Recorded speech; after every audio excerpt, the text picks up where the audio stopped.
India 2025 में momentum के साथ एंटर कर रहा है और इन्वेस्टर्स पूछ रहे हैं कि डेटा क्या कहता है। चलो हेडलाइंस छोड़ते हैं और उन क्रेडिबल नंबर्स को देखते हैं जो आपके पोर्टफोलियो को शेप दे रहे हैं।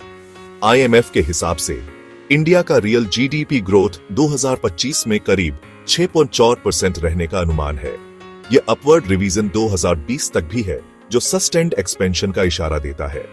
ग्लोबल जीडीपी ग्रोथ 2025 में IMF world economic outlook update के हिसाब से 300% के आसपास रहने का अनुमान है। इंडिया का out performance relative growth premium को बढ़ाता है। करंट प्राइसेस में इंडिया करीब $419 ट्रिलियन पर है। आईएमएफ डेटा मैपर के अनुसार स्केल मायने रखता है। यह कैपिटल मार्केट्स और सेक्टर ब्रेड को गहरा करता है।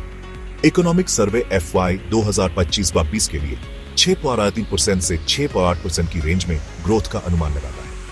यह बैंड मल्टीलैटरल फोरकास्ट के काफी करीब है। यूनियन बजट 2025-22 का लक्ष्य 4.4% जीडीपी का फिस्कल डेफिसिट है। कंसोलिडेशन मीडियम टर्म में बॉन्ड मार्केट कॉन्फिडेंस को सपोर्ट करता है। 2025 से 75 लाख तक की इनकम पर पूरा टैक्स रिबेट लागू होगा।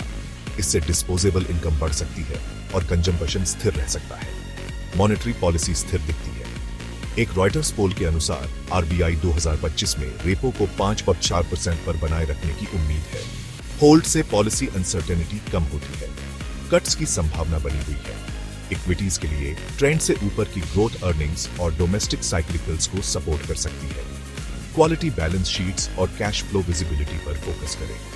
बॉन्ड्स के लिए फिस्कल ग्लाइड और स्टेबल पॉलिसी चुनिंदा रूप से ड्यूरेशन को फेवर करती है। लैडरिंग रीइन्वेस्टमेंट और रेट पार्ट रिस्क को मैनेज कर सकती है।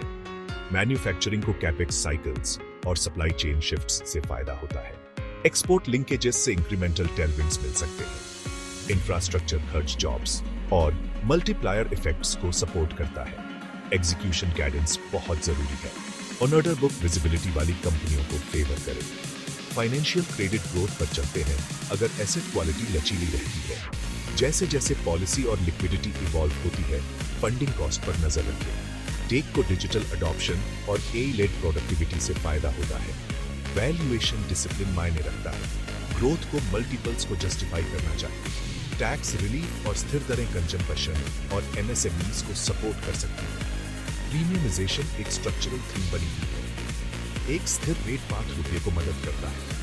तेल और ग्लोबल डॉलर स्ट्रेंथ पर नजर रखें। एक्सपोर्ट कॉम्पिटिटिवनेस कॉस्ट और लॉजिस्टिक्स में फायदे पर निर्भर करती है। मुख्य जोखिम मॉनसून वेरिएशंस, कमोडिटी में अचानक उछाल और बाहरी मंदी।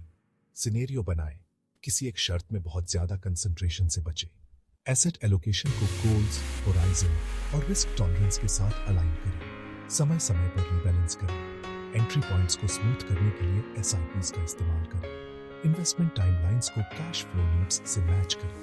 अनफॉर्चुनेट इवेंट्स के लिए पर्याप्त लिक्विडिटी बनाए रखें।